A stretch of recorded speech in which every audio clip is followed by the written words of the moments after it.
There's an uptick in space weather. There's an uptick in earthquakes. There's an increasing uptick in volcanoes. There's a really deep coronal hole that stretches almost all the way to the solar North Pole. There's crazy spikes in the magnetometer. Let's look at other data. How about if that's the wrong tab?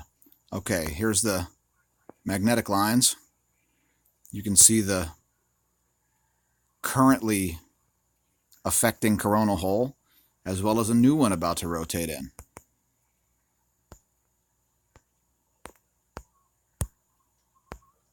Take a look at the 304 angstroms view.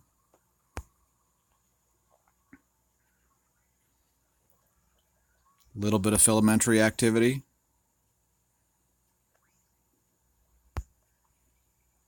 Interesting stuff going on in the southeast.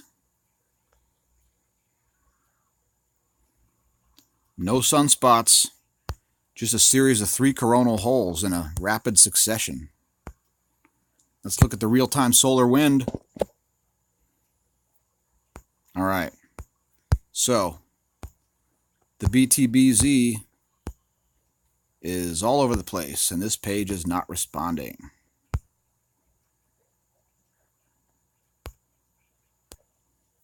There we go, problem averted. Anyway, the BTBZ is all over the place. The phi angle is starting to converge around 135. Solar wind density has been as high as, it looks like, about 60 protons per cubic centimeter.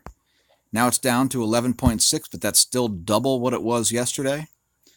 Solar wind speed is up to 588 kilometers per second. Temperature's up. So it's a pretty heavy coronal hole wind stream going on. Let's look at the volcano uptick. Only noting what we have today, we've got Sangay, we got Popocatépetl, Krakatau, Tucano, Reventador, Sabancaya, and Abico. Got ash advisories, ongoing ash advisories at Reventador, ash advisory at Popocatépetl, continuous ash advisory at Tucano, Krakatau, possible eruption at Abico. Also, in the past only a few hours, there's been an increase in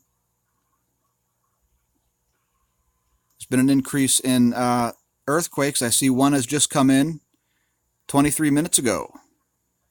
A 5.5 at a very deep depth, 395.4 kilometers in New Zealand. Probably an indication that they're going to have a 6 at the surface, very close by. We were in a bit of a drought for the last 24 hours, but now we've jumped back up with a bunch of moderate earthquakes. Let's take a look at the rest of the stuff, because there's a lot of stuff going on.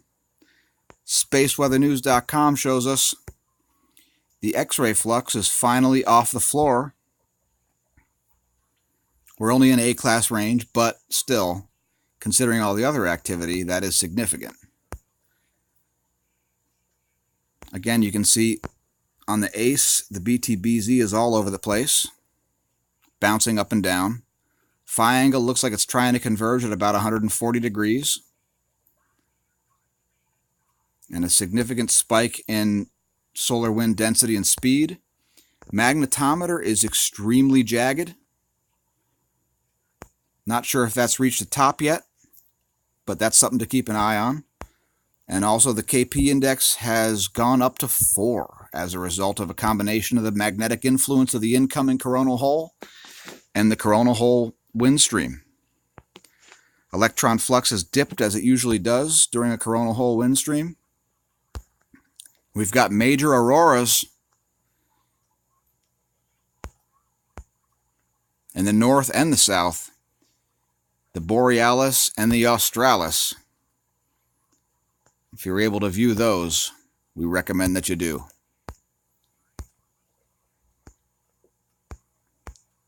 Let's head back to the 193 angstroms view here, just so we can thank all of our subscribers, those who are regularly commenting on and sharing our videos. We appreciate that. We have not forgotten the About Smash-O-Mash segment, so we got to bring that back. And what kind of science job do I have? Well, I work in the administrative department of a company that does lab testing for nutritional integrity, for food safety, as well as chemical synthesis. And since I'm not doing this video in an official capacity of my job, I'm not telling you who I work for. In any case, have a disaster plan, have an earthquake plan. If you live near a volcano, be prepared for that to erupt, because you never know when that's going to happen. And may the wind be at your back and the atherosclerosis absent from your arteries.